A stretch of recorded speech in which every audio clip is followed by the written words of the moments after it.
ایک غلط فہمی یہ ہے کہ بعض ہمارے احباب مسلمان بھائی سمجھتے ہیں کہ اگر ہم نے رمضان میں قرآن شروع کیا تو ختم کرنا لازمی ہی ہے رمضان میں. اچھا.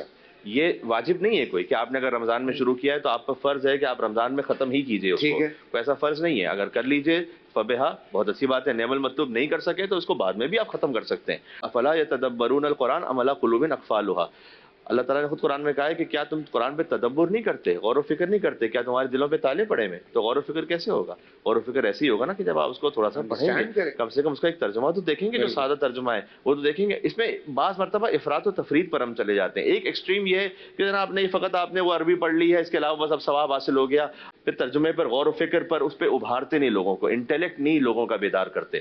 دوسری طرف سے ایک طبقہ ایسا بھی آ گیا ہے جو خالی ترجمے پر اکتفا کرنا کہ مجھے چونکہ ترجمہ ہی سمجھ میں آ رہا ہے تو میں ترجمہ ہی پڑھ لیتا ہوں، میں نے عربی پڑھ کے کیا میں ترجمہ ہی پڑھ لوں گا.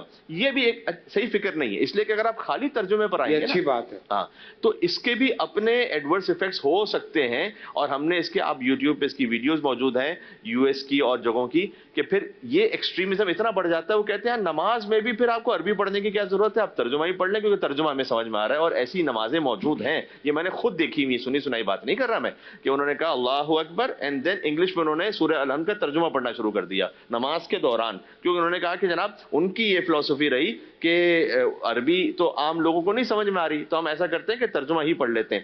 تو جب آپ کسی ایکسٹریم پر آپ جاتے ہیں نا، ایک دوسرے ایکسٹریم پر، تو وہ بھی غلط بات ہے. جس کا جو پروٹوکول ہے، جس کا جو ڈیکورم اللہ سبحانہ وتعالیٰ نے بتایا، پروٹوکول ہے، جی جیسے مثال کے طور پر ایک قومی ترانہ ہے، آپ اس کے الفاظ نہیں بدل سکتے کہ مجھے تو یہ لفظ نہیں سمجھ میں آ رہا ہے، بچوں کے لیے بڑا مشکل ہے، 2 کلاس کے بچے کو کیا سمجھ میں آ رہا ہوگا قومی ترانہ، تو اس کو آسان کر دو ذرا. نہیں، وہ اس کا خاص طریقہ ہے، آپ کو اسی طرح سے پڑھنا ہے. اس طرح سے نماز کے خاص طریقہ ہے جو اللہ سبحانہ وتعالیٰ نے متعین فرمایا ہے اور رسول اللہ صلی اللہ علیہ وسلم کے ذریعے سے ہم تک پہنچا ہے. آپ کو اس کو مینٹین کرنا ہے. تو یہ بیلنس کر لینا میرے خیال میں زیادہ بہتر ہے کہ آپ عربی کو اپنے ہاتھ سے نہ چھوڑیں، جتنا اس سے سیکھیں اس کو. بعض لوگ اگر وہ کہتے ہیں کہ ہم نہیں پڑھ پاتے، تو آپ آج کل آن لائن کتنی ہی کلاسز اویلیبل ہیں، کتنے یوٹیوب ٹیوٹوریلز اویلیبل ہیں، آپ اس میں سے ذرا سا محنت کریں، سیکھیں اور اس کے بعد آپ اس کو پڑھیں. تو ایک طرف سے عربی کو رکھیں اپنے معمولات زندگی میں، کیونکہ قرآن جو ہے وہ نور ہے. وَنُنَزِّلُ مِنَ الْقُرْآنِ مَا هُوَ شِفَاءٌ وَرَحْمَةٌ لِّلْمُؤْمِنِينَ. یہ جو آیت ہے یہ اس عربی متن کے لیے جو اللہ نے نازل کیا ہے، کہ ہم نے قرآن کو نازل کیا جس میں شفا ہے اور جس میں رحمت ہے. وَلَا يَزِيدُ الظَّالِمِينَ إِلَّا خَسَارًا. لیکن ظالم کے لیے خسارے کے سوا کچھ